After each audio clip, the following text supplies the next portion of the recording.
doing a recipe and a half of split pea soup, vegan. I have 1.5 onions, 6 cloves of garlic, very small, and 2 bay leaves, and 3 tablespoons of vegetable olive oil. We're going to cook this until it's translucent, about 5 minutes on medium heat. And then we'll be adding 11.25 cup water. I do have some vegetable stock from broccoli I cooked. And salt. Okay, we're going to turn the heat up to high. I've added 3 cups of split peas. The recipe calls for 2, but I'm doing a recipe and a half. And we're going to bring this to a boil.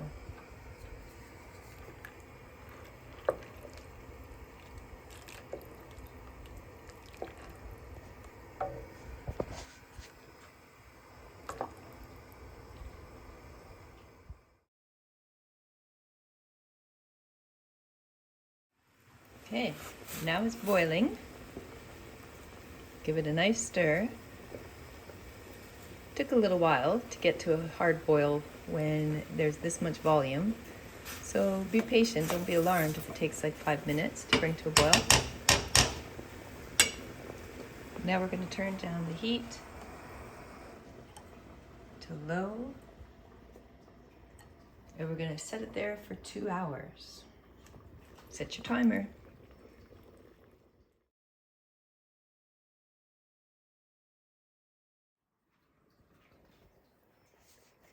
Okay, the soup is looking really nice. It's just about time to add the vegetables. While it was simmering for 2 hours, I pre-prepped all the vegetables. So we have, again, remember I'm doing a recipe and a half. I have 4 stalks of celery, 4 carrots, they were large, long ones, a little bit of kohlrabi that I had left over. It was maybe like half a cup of worth. And then 3 large potatoes. So they're all chopped up, ready to go into the soup. Also, we'll be adding more herbs.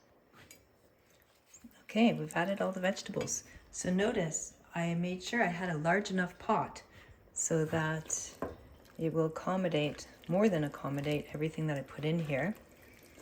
Looking really nice and colorful. Now that kohlrabi, it's in the turnip family. It will add a really nice extra flavor, some kind of umami flavor to the soup. So that's why I tossed it in, my own version of this recipe.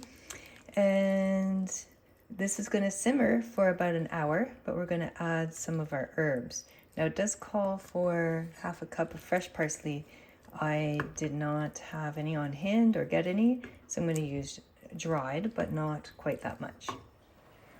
Okay, we're going to add our herbs and black pepper.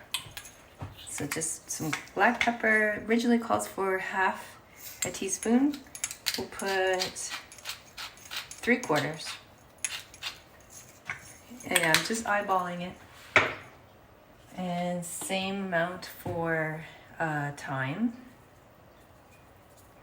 About 3/4 of a teaspoon. Same for basil. Dry basil, 3/4 of a teaspoon.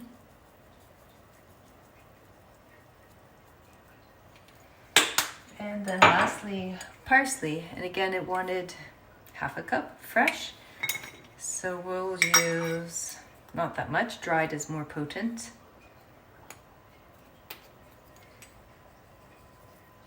Go maybe 3 teaspoons. And again, just eyeballing it. And that's it. For flavor, the flavor comes in part from the garlic and onion. We did add salt in that first stage, remember? It also comes from the now adding the vegetables. So all these vegetables, I did use some broccoli broth, some vegetable broth, and now just the black pepper and 3 herbs that we put in just now. So this is going to simmer for another hour, and then it'll be done, although it's probably nice to puree it, especially if you're serving kids. You know how kids are with texture. So if you puree it, they're more likely to eat it, in my experience. Okay, it's done. Let's give it a stir. Oh, it's nice and thick.